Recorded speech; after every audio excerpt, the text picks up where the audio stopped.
Hi everyone, welcome back to this another video. तो जैसा कि आपको पता है कि हमारी एक सीरीज़ चल रही है जिसमें कि हम बायोकेमिस्ट्री के जो भी इम्पोर्टेंट क्वेश्चन हैं 50 क्वेश्चन उन्हें हम डिस्कस कर रहे हैं इस सीरीज़ में। आज इस सीरीज़ का 10 अप्रैल और डे नंबर 3 है। अगर आपने ये सीरीज़ का लास्ट वीडियो नहीं देखा है तो वहाँ से देख लीजिएगा, लिंक और आपको आई बटन पे भी मिल जाएगा वो वीडियो का लिंक। तो यहाँ पे हम 50 क्वेश्चन टोटल डिस्कस करने वाले हैं 1 वीक में, और 6 क्वेश्चन हम डेली डिस्कस करेंगे। सैटरडे और संडे को हम टोटल कितने 10 क्वेश्चन करके डिस्कस करेंगे। और अगर आपने अभी इसके लास्ट वीडियो नहीं देखा तो उसके पहले का भी नहीं देखा तो देख लीजिएगा। ये सारे वीडियो की जो PDF होगी आपको वहाँ पे टेलीग्राम ग्रुप में मिल जाएगी, वहाँ से आप चेकआउट कर सकते हैं। उसके पहले एक चीज़ रिक्वेस्ट करूँगा वीडियो को स्टार्ट करने से पहले कि अगर नए आए हो तो सब्सक्राइब करके जाना, चैनल पे सब्सक्राइब और वीडियो को लाइक करते हुए बेल आइकन को भी ऑन कर लेना, जिससे कि सारी वीडियो की जो नोटिफिकेशन होगी वो तुम्हें डेली अपडेट हो जाएगी। डेली सुबह 6 बजे तक वीडियो आपको मिल जाएगी। तो चलिए अब स्टार्ट करते हैं आज के न्यू क्वेश्चंस की सीरीज से। तो फर्स्ट क्वेश्चन आपकी सीरीज आपकी स्क्रीन पे शो हो रहा है ये। तो फर्स्ट क्वेश्चन आपकी स्क्रीन पे शो हो रहा है, जिसमें कि क्या कह रहा है पहले उसको देखते हैं। आप अपने आंसर को तैयार रखिएगा, कमेंट बॉक्स में भी कर सकते हैं, और अपने आंसर को चेक करिएगा कितने क्वेश्चन के आंसर आपने सही दिए हैं। तो यहाँ 32 नंबर क्वेश्चन को देखें तो 32 नंबर क्वेश्चन क्या कह रहा है, ये कोलाजन के बारे में कह रहा है। कोलाजन क्या होता है पहले उसके बारे में जान लेते हैं। तो अगर आपने कोलाजन थोड़ा सा भी पढ़ा होगा तो उसके बारे में आपको यहाँ पे बेसिक आइडिया भी होगा, तो ये पूरा आपको समझ में आ जाएगा कि यहाँ पे किसकी बात कर रहा है। तो देखिए यहाँ कह रहा है कि द फॉलोइंग स्टेटमेंट जो है वो कोलाजन के स्ट्रक्चर के बारे में बता रहा हूँ, ये उससे रिलेटेड ऑप्शन दिए हुए हैं। पहला कह रहा है कोलाजन है triple helical domain structure which consists 3 distinct amino acid chain. The collagen triple helix stabilize the isoprenyl bonds. Each alpha chain has left-handed polyproline 2 type helix, and each alpha chain composed with multiple triplet sequences glycine YZ, which Y is commonly proline and Z is usually हाइड्रोक्सीप्रोलिन। तो यहाँ पे अगर आपने collagen के structure को देखा होगा तो कोलाजन क्या होता है बेसिकली, ये हमारे हाथ में, स्किन में, और आपके नी में, घुटने के पास, और इन सब जगहों पे पाया जाता है, और टेंडन से भी कनेक्ट कर जाता है। बहुत सारे तरीके के कोलाजन आपके शरीर में पाए जाते हैं, लेकिन अप्रॉक्स जो 5 कोलाजन होते हैं वो मेन होते हैं। और ये जो कोलाजन जो होता है इसमें क्या होता है, ये जो कोलाजन होता है ये ट्रिपल हेलिक्स डोमेन स्ट्रक्चर होता है, जिसमें कि 3 डिस्टिंक्ट अमाइनो एसिड की चेन हमें देखने को मिलती है। और अगर आपने कोलाजन पढ़ा है तो बेसिकली तीसरे नंबर के अमाइनो एसिड पे हमेशा कौन आता है, ग्लाइसिन आता है। और ग्लाइसिन के बाद ये ग्लाइसिन वाई और जेड अमाइनो एसिड से जुड़ा रहता है, जिसमें कि वाई प्रोलिन होता है और जेड हमारा हाइड्रोक्सी प्रोलिन होता है। तो यहाँ से हमको पता चल रहा पहली चीज़ तो ट्रिपल हेलिकल डोमेन स्ट्रक्चर, दूसरा यहाँ पे बता दिया ग्लाइसिन वाई जेड के साथ कनेक्ट रहता है। तो अगर ए और डी को देखें तो ए डी किस में मिल रहे हैं, केवल एक ऑप्शन में मिल रहा है जो कि ऑप्शन नंबर ए है। तो इस हिसाब से हमारा ए सी डी वाला ऑप्शन सही हो जाएगा। सी वाला कह रहा है each alpha chain has left handed polyproline 2 type helix, तो ये वाला ऑप्शन हमारा ए नंबर सही हो जाएगा।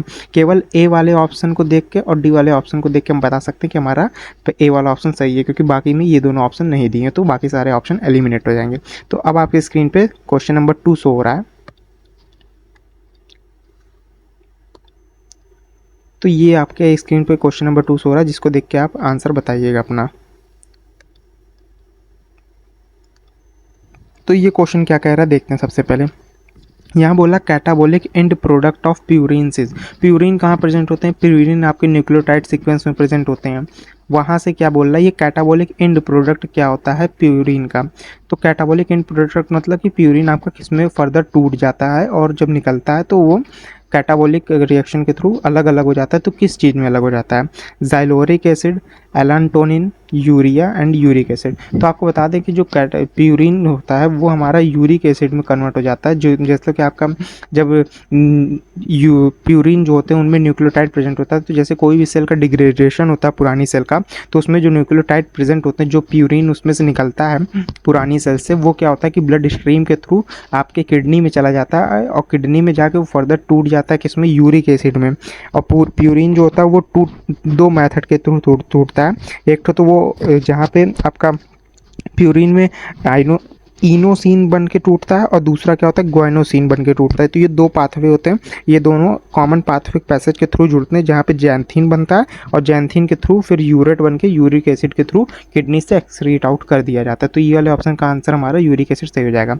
नेक्स्ट क्वेश्चन की ओर बढ़ते हैं, जो कि कह रहा है 34 नंबर पे, identify the correct site of action of DBMIB 2.5 die bromo 3 methyl 6 isopropyl P benzoquinone and inhibitor of the chloroplast electron transport chain. तो ये इतना बड़ा केवल दे रहा है, तो इसमें कोई दिक्कत नहीं है। देखो DBMIB जो होता है, अगर इसका आपने फंक्शन पढ़ा होगा, या फिर DBMIB के बाद एक होता है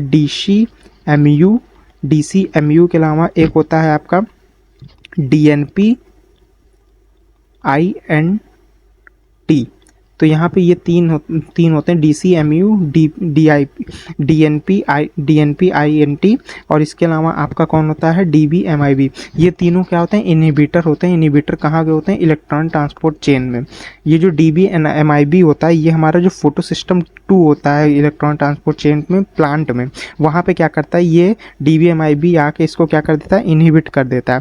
और जब ये इनहिबिट कर देता है तो यहाँ पे क्या होता है कि प्लास्टोक्यूनिन जो होता है, जो कि आपका प्लास्टोक्यूनिन जो आपका इलेक्ट्रॉन को लेके आता है और आगे फर्दर दूसरे कॉम्प्लेक्स में देता है, तो वो ऐसा नहीं कर पाता है, क्योंकि यहाँ पे जो साइटोक्रोम B6F कॉम्प्लेक्स होता है, उसको क्या करता है, DBMIB आके वहाँ पे बैठ जाता है और इनहिबिट कर देता है प्लास्टोक्यूनिन को, जिसकी वजह से क्या होता है, इलेक्ट्रॉन आगे ट्रांसपोर्ट नहीं हो पाता है। तो इस वजह से यहाँ पे इनहिबिटर किसका होता है, DBMIB साइटोक्रोम TB6F का इनहिबिटर होता है। तो ये वाला ऑप्शन हमारा यहाँ पे सही हो जाएगा। प्लास्टोक्यूनिन इलेक्ट्रॉन का ट्रांसपोर्ट करता है, इलेक्ट्रॉन ट्रांसपोर्ट नहीं कर पाता है प्लास्टोक्यूनिन, क्योंकि यहाँ पे ये जो DBMIB होता है आके इनहिबिट कर देता है साइटोक्रोम TB6F को। तो ये वाला ऑप्शन यहाँ पे सही हो जाएगा। नेक्स्ट क्वेश्चन की ओर बढ़ते हैं। आपकी स्क्रीन पे नेक्स्ट क्वेश्चन शो हो रहा है,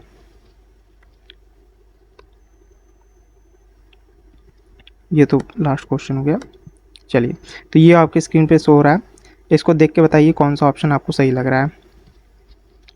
क्या क्वेश्चन कह रहा है, haemoglobin ALC HbA1c from the diabetic mellitus individual has a glucose molecules attach to which one of the terminal amino acid residue of globin chain. तो यहाँ पे कह रहा है हीमोग्लोबिन जो होता है वो डायबिटिक मेलिटस एक कंडीशन होती है, जो कि एक डिजीज़ होता है डायबिटिक पेशेंट में। तो वहाँ पे क्या होता है कि आपका क्या कह रहा है कि इसमें कौन से अमाइनो एसिड टर्मिनल पे, ग्लोबिन चेन के टर्मिनल पे HbA1c प्रेजेंट होता है।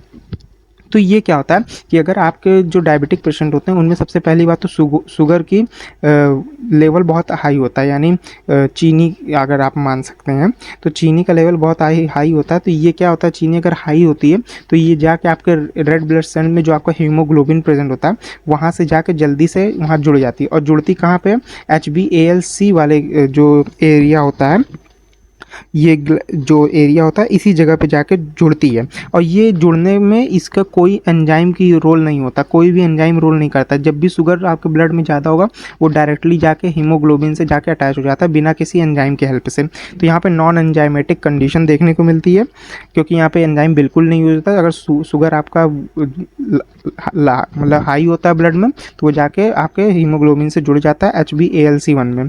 अब ये जो HbALC1 की हम बात कर रहे हैं, इसमें क्या होता है कि आपका एन टर्मिनल ग्रुप जो होता है बीटा वैलिन का बीटा चेन, वैलिन का जो बीटा चेन होती है उससे जाकर ये जुड़ती है। जो आपका हीमोग्लोबिन प्रेजेंट होता है उसमें भी एन टर्मिनल जो कि स्टार्टिंग अमाइनो एसिड का कोई भी पार्ट होता है, तो वहाँ पे वैलिन चेन जो होती है, यहाँ पे ऑप्शन में आप देख भी सकते हैं, जो ये वैलिन चेन होती है ना, इसमें जो बीटा चेन होती है उससे जाके ये शुगर आके जुड़ जाती है कौन से, डायबिटिक मेलाइटिस कंडीशन में। तो इसी वजह से क्या करते हैं जो डॉक्टर होते हैं वो हमेशा आपके जब डायबिटिक पेशेंट आते हैं तो उनका शुगर लेवल चेक करने के लिए उनका ब्लड सैंपल लेते हैं, उसमें क्या देखते हैं कि यही HbALC का वैल्यू बहुत ज़्यादा बढ़ जाती है, क्योंकि यहाँ पे क्या होता है जो आपकी चीनी होती है बहुत ज़्यादा आके यहाँ पे जुड़ जाती है। इस वजह से क्या होता है कि वहाँ पे ये लेवल बहुत हाई हो जाता है HbALC1 का। तो इस वजह से हमारा डी वाला ऑप्शन सही हो जाएगा, जहाँ पे valine of each beta chain पे क्या होता है आपका यहाँ पे ग्लूकोज लेवल बहुत हाई हो जाता है, ग्लूकोज यानी चीनी आके यहाँ पे जुड़ जाती है। नेक्स्ट क्वेश्चन की ओर बढ़ते हैं। आपकी स्क्रीन पे नेक्स्ट क्वेश्चन शो हो रहा है, ये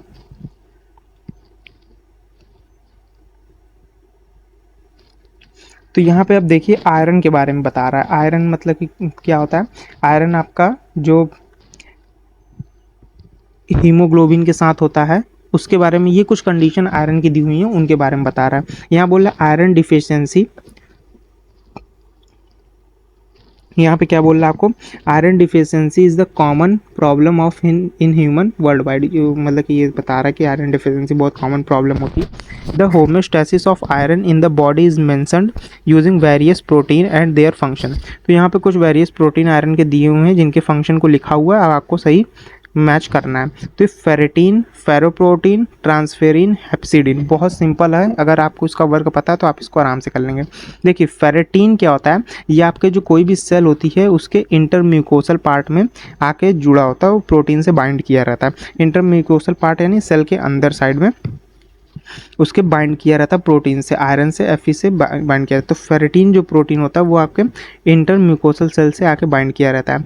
अब फेरोपोर्टीन क्या होता है, फेरोपोर्टीन क्या होता है, यहाँ पे अगर देखें तो फेरोपोर्टीन जो होता है वो हमारा, फेरोपोर्टीन का वर्क क्या होता है सबसे पहले उसकी बात करते हैं। फेरोपोर्टीन क्या वर्क क्या होता है, अगर इसको देखते हैं हम तो फेरोपोर्टीन जो होता है, फेरोपोर्टीन आपका केवल एक्सपोर्टर, आयरन एक्सपोर्टर का काम में यूज़ किया जाता है। और अगर आयरन एक्सपोर्टर का काम ये यूज़ कर रहा है तो ये आयरन को एक्सपोर्ट करने में हेल्प करेगा, यानी ब्लड से आयरन को बाहर निकालने में हेल्प करेगा। तो अगर ऐसे देखें तो ब्लड को, अगर ब्लड से बाहर निकालने का काम अगर फेरोपोर्टीन कर रहा है तो यहाँ पे फेरोपोर्टीन ब्लड से बाहर निकालने का काम कर रहा है, तो iron leaves the mucosal cell through it, यानी जो फेरोपोर्टीन होगा आयरन को यहाँ से हटाएगा, यानी जो आपकी सेल थी, सेल से क्या करेगा, आयरन को हटाएगा, कौन है आपका फेरोपोर्टीन। तो उस हिसाब से देखें तो इसका ऑप्शन ये वाला ए का 4 हो जाएगा। अब ट्रांसफेरिन का देखते हैं। ट्रांसफेरिन एक ऐसी टैक्सी के रूप में आप मान सकते हैं इसको, अगर इसको एक टैक्सी के रूप में मानते हैं तो टैक्सी का क्या काम होता है कि टैक्सी आपका, ट्रांसफेरिन क्या करता है, जो आपका क्या कहते हैं कि, सॉरी यहाँ पे बी का 4 नहीं, बी का 4, हाँ सी की बात करें तो ट्रांसफेरिन जो होता है, ट्रांसफेरिन ये आपके जो आयरन होते हैं उनसे जाके बाइंड कर जाती है। तो ट्रांसफेरिन अगर आपके जाके आयरन से बाइंड कर जाती है तो इसका यहाँ पे option plasma iron binding protein दे रहा है। और हेप्सिडीन, हेप्सिडीन क्या होता है, एक इनिबिटर का रोल प्ले करता है, एलोस्टेटिक एंजाइम के रूप में इनिबिटर का रोल प्ले करता है। तो यहाँ पे हिप्सिडीन का क्या हो जाएगा, hypoxia known as the reduce its synthesis. तो देखिए अब यहाँ पे क्या होता है, दो चीज़ से आप पता कर सकते हैं पूरे का आंसर। पहला बात तो फेरेटिन का आपको पता है कि ये इंटरम्यूकोसल सेल में पाई जाती है, यानी सेल के अंदर पाया जाता है। अब हेप्सिडीन क्या होती है, जैसे कि आप एक कंडीशन देखेंगे, हाइपोक्सिया होता है। हाइपोक्सिया में क्या होता है कि आपका नए ब्लड सेल्स को बनाने की ज़रूरत पड़ती है, नए ब्लड सेल्स को बनाने की ज़रूरत पड़ती है। तो यहाँ पे क्या होता है कि जब नए ब्लड सेल को बनाने की होती है तो हेप्सिडीन क्या करता है, फेरोपोर्टीन को इनिबिट कर देता है, जिससे कि क्या होता है, आयरन ट्रैप हो जाता है ब्लड सेल्स में और ज़्यादा प्रोडक्शन होने लगता है, जिससे कि आयरन की कमी हमारी जल्दी हट जाती है। ऐसा कब देखने को मिलता है, जब आप कई पर्वत की ऊंचाई पे चढ़ रहे हो तो उस तरह कंडीशन को हाइपोक्सिया कहते हैं, वहाँ पे ये कंडीशन देखने को मिलती है। तो अगर ये सारे ऑप्शन को मिलाएं तो यहाँ पे ए का 3 यानी बी वाला ऑप्शन हमारा सही बैठ रहा है। तो इस हिसाब से हमारा बी वाला ऑप्शन सही हो जाएगा। तो ये सारे प्रोटीन थे, इनकी ये कंडीशन दी हुई थी, इनके हिसाब से इसको मिलाना था। बहुत सिंपल था, ये सारे आपको याद करने पड़ेंगे कि क्या इसका कंडीशन होती है। नेक्स्ट क्वेश्चन की ओर बढ़ते हैं। आपकी स्क्रीन पर नेक्स्ट क्वेश्चन शो हो रहा है ये। तो यहाँ पे इंसुलिन के बारे में बात कर रहा है, उसकी कुछ कंडीशन दी हुई है, उसके बारे में आपको निशान लगाना है कौन सा सही होगा। तो अब इस जगह पे देखते हैं, यहाँ क्या बोल रहा है, insulin is the polypeptide hormone. ठीक है, पॉलीपेप्टाइड हार्मोन होता है, ये reduce blood glucose level in human, ये ब्लड ग्लूकोज लेवल ह्यूमन का लो करता है। कौन सा इसमें इंसुलिन के स्ट्रक्चर के बारे में, कौन सा best structure which on the combination statement is correct, यानी कौन सा इनमें कॉम्बिनेशन है जो कि करेक्ट होगा। तो इंसुलिन के बारे में देखते हैं क्या होता है। तो 2-3 चीज़ जो हमको बेसिक पता है उसके हिसाब से देखते हैं, फिर हम देखेंगे कि हमारा ऑप्शन सही बैठ रहा है कि नहीं। तो बेसिक चीज़ें क्या होती हैं, जो इंसुलिन होता है वो हमारा किस में सिंथेसाइज होता है, किसी एक ऑर्गन में सेल के सिंथेसाइज होता होगा। तो अगर वो ऑर्गन की बात करें तो वो हमारा रफ एंडोप्लाज्मिक रेटिकुलम होता है, जिसमें कि इंसुलिन सिंथेसाइज होता है। अब ये रफ एंडोप्लाज्मिक RER में सिंथेसाइज होता है, तो कौन सी सेल में, बीटा सेल्स में सिंथेसाइज होता है, आइसोलेट्स ऑफ लैंगरहंस में। तो यहाँ पे ऑप्शन ए हमारा सही कह रहा है। नेक्स्ट क्वेश्चन की बात करें, नेक्स्ट ऑप्शन की बात करें तो यहाँ पे इन साइटोसोल बोल रहा है, तो ये हमारा ऑप्शन गलत हो जाएगा। क्योंकि साइटोसोल में नहीं होता, रफ एंडोप्लाज्मिक रेटिकुलम में होता है। अब सी नंबर की बात करें तो A B has heterodimer structure which one of the interchain A81 A3 and 2 interchain disulphide bridges. ठीक है, इसको अभी देखते हैं। उसके बाद इसका सेकंड ऑप्शन की बात कर ले, थर्ड फोर्थ की, insulin has A B heterodimer structure with one of the interchain A6 A11 and 2 interchain disulphide bridges A7 B7 A20 B19। ठीक है, the gene of for insulin located on long arm of chromosome 11 and 2 introns and 3 exons. ठीक है, तो इसके अलावा अगर बात करें तो हमारा जो इंसुलिन होता है वो क्या होता है, शॉर्ट आर्म में होता है क्रोमोसोम के। The gene of insulin is located in the short arm of the chromosome 11। जो हमारा शॉर्ट आर्म होता है क्रोमोसोम 11 का, उस पर प्रेजेंट होता है। एंड इसके बीच में क्या होता है कि 2 इंट्रॉन्स एंड 3 एक्सॉन्स पाए जाते हैं। तो यहाँ पे ऑप्शन नंबर एफ हमारा सही हो जाएगा, ई वाला गलत हो जाएगा। तो उसके हिसाब से देखें तो ए और एफ हमारा सही है, तो ए एफ इसमें नहीं है पहले वाले ऑप्शन में, ए एंड एफ इसमें है, बी एंड ई इसमें, बी सी, तो ये भी गलत हो जाएगा। ये हमारा ऑप्शन, ये दोनों गलत हो जाएंगे। ए एंड एफ इसमें भी है, ए एंड एफ इसमें भी है।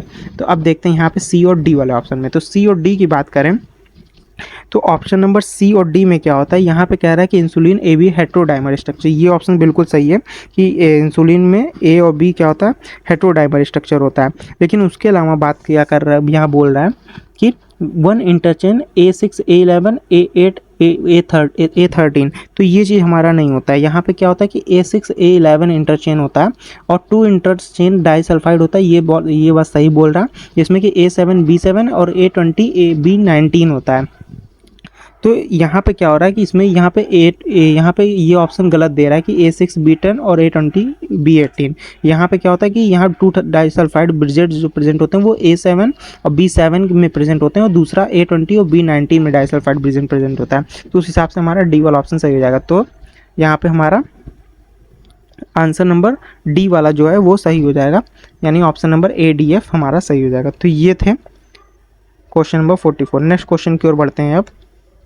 तो हमारा नेक्स्ट क्वेश्चन जो शो हो रहा है आपकी स्क्रीन पे, ये चलिए, तो आज के ये सेशन यहीं पे ख़त्म होता है। तो टोटल क्वेश्चन की सीरीज़ हमने डिस्कस कर ली। तो आज को सेशन आपको कैसा लगा ज़रूर कमेंट करिएगा। अपने आंसर को भी कमेंट करिएगा कि आपके कितने आंसर सही हुए। आज के लिए बस इतना ही, मिलते हैं अब नेक्स्ट कल के सेशन में। तब तक के लिए वीडियो को क्या करना है, आपको लाइक कर दीजिएगा। जो भी अगर डाउट होगा तो उसे कमेंट बॉक्स में कमेंट कर दीजिएगा, मैं ज़रूर से रिप्लाई करने की कोशिश करूँगा।